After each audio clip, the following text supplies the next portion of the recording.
గుండు కేసులో మీరు ఏ కేసు తీసుకున్నా కూడా అది నూజివీడు కోర్టులో కట్టని లేదా గన్నవరం కోర్టులో కట్టని ఎక్కడ కట్టినా కూడా ఈ పోలీస్ స్టేషన్లో కట్టిన ప్రతిదీ కూడా తప్పుడు కేసు, దొంగ కేసు అనేది ఏ చిన్నపిల్లోడిని ఊహ తెలిసిన ఏ చిన్నపిల్లోడికి ఈ ఎఫ్ఐఆర్ చదివినిపిస్తే ఊరికి అర్థమవుతుంది. కాబట్టి బొంకేదానికంటే కూడా కనీసం నిజాయితీతో మౌనంగా ఉంటేనా బాగుంటుందని చెప్పనేది పెద్దలకి తెలియజేసుకుంటూ, తక్షణమే మీరు కనుక ఈ హామీలను అమలు చేయకుండా ఉంటే రోజు రోజుకి ఇవాళ గన్నవరంలో ఇక్కడ ఉన్నటువంటి వైఎస్ఆర్ కాంగ్రెస్ పార్టీ మనుషులను చూశారు, ప్రజలను చూశారు. సంవత్సర కాలంగా వేధింపులకు గురిగవుతున్నా కూడా ఇంతమంది మొదలయ్యారంటే మీ వ్యతిరేకత, మీ మీద వ్యతిరేకత, మీ పతనానికి నాంది గన్నవరంలో ప్రారంభమైంది ఈ రోజున 4వ తారీఖు అని చెప్పనేది మీకు హెచ్చరిక జారీ చేస్తూ, ఖచ్చితంగా ప్రజల యొక్క ఆగ్రహావేశాల్లో కొట్టుకుపోతాం రాబోయే రోజుల్లో తథ్యం అనేది కూడా కూటమి ప్రభుత్వానికి హెచ్చరిక చేస్తుంది. చంద్రబాబు నాయుడు గారి యొక్క ప్రభుత్వం చేస్తున్నటువంటి మోసపూరితతనం, ఎన్నికల ముందు ఇచ్చినటువంటి ప్రతి హామీని తుంగలో తొక్కి ఇవాళ అధికారాన్ని కేవలం ధనార్జన కోసం మాత్రమే అనుభవించండి, అంత ఫోటోల కోసం నేను కూర్చోండి, ధనార్జన కోసం మాత్రమే ఇవాళ వాళ్ళ ముగ్గురు పార్ట్నర్స్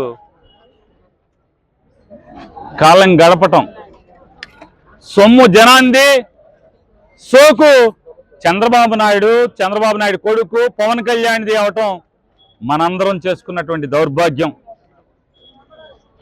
ఎన్నికల ముందేమో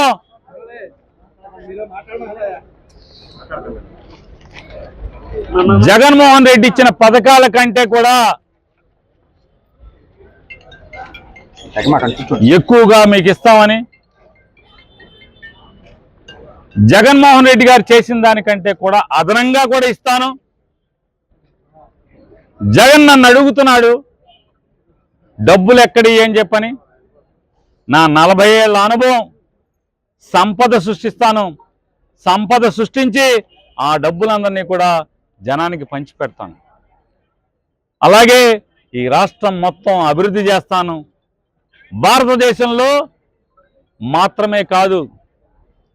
భారతదేశం మాత్రమే కాదు ప్రపంచంలోనే మొట్టమొదటి రాష్ట్రంగా ఉండేట్టుగా నేను చక్కదిద్దుతానని చెప్పని అరచేతిలో వైకుంఠం చూపించి, అదొక్కటే కాదు జగన్ అప్పులు చేసి మీకు పథకాలు ఇచ్చాడు, నేను అప్పులు చేయకుండా సంపద సృష్టించి మీకు పథకాలు ఇస్తాను అని చెప్పినటువంటి మోసగాడు చంద్రబాబు.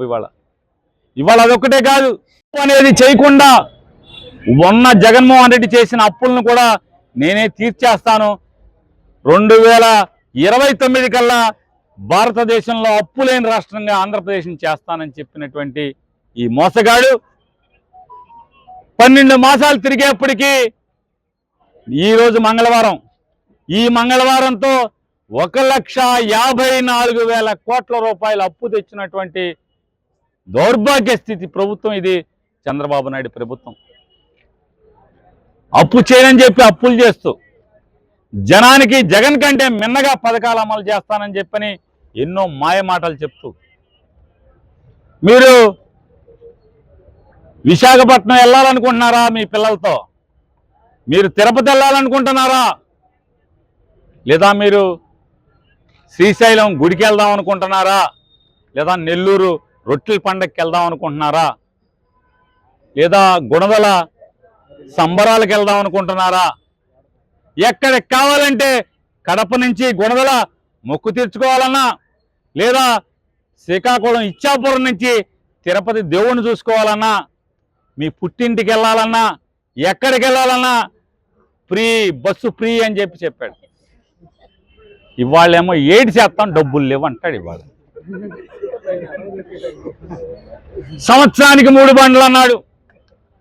ఎన్ని బండలు ఇచ్చాడు ఈ సంవత్సరంలో అని మనం లెక్కెడితే 12 మాసాలు గడిచినాయి. 12 మాసాల్లో ఒక్క బండిచ్చి, అది కూడా అరకొరగా మందికి బండిచ్చి అయిపోయినాయి అని చెప్పి చెప్తున్నాడు. ఇచ్చేశానని చెప్పి జబ్బలు తడుచుకుంటున్నాడు.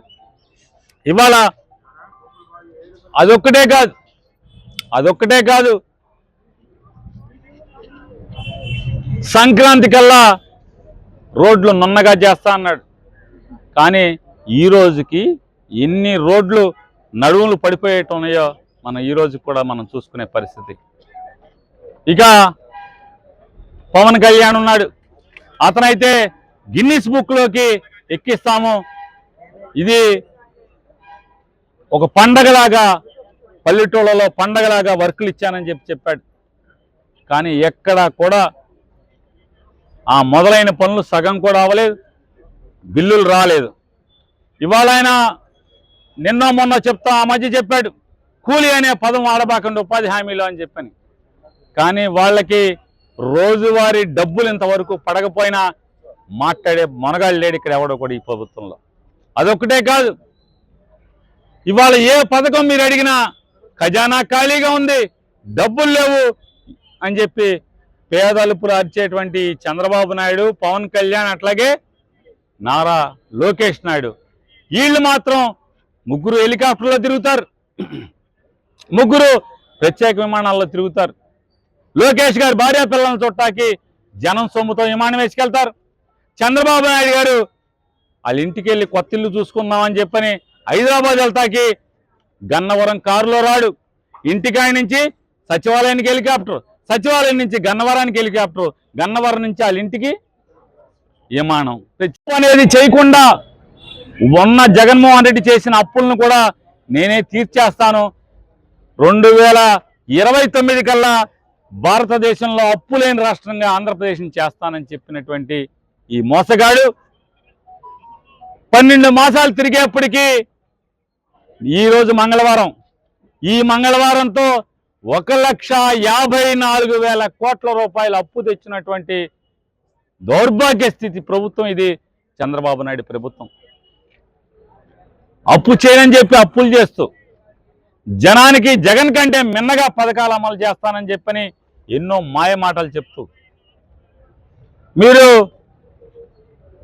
విశాఖపట్నం వెళ్ళాలనుకుంటున్నారా మీ పిల్లలతో, మీరు తిరుపతి వెళ్ళాలనుకుంటున్నారా, లేదా మీరు శ్రీశైలం గుడికి వెళ్దాం అనుకుంటున్నారా, లేదా నెల్లూరు రొట్టెల పండగకి వెళ్దాం అనుకుంటున్నారా, లేదా గుణదల సంబరాలకు వెళ్దాం అనుకుంటున్నారా, ఎక్కడికి కావాలంటే కడప నుంచి గుణదల మొక్కు తీర్చుకోవాలన్నా, లేదా శ్రీకాకుళం ఇచ్చాపురం నుంచి తిరుపతి దేవుణ్ణి చూసుకోవాలన్నా, మీ పుట్టింటికి వెళ్ళాలన్నా, ఎక్కడికి వెళ్ళాలన్నా ఫ్రీ, బస్సు ఫ్రీ అని చెప్పాడు.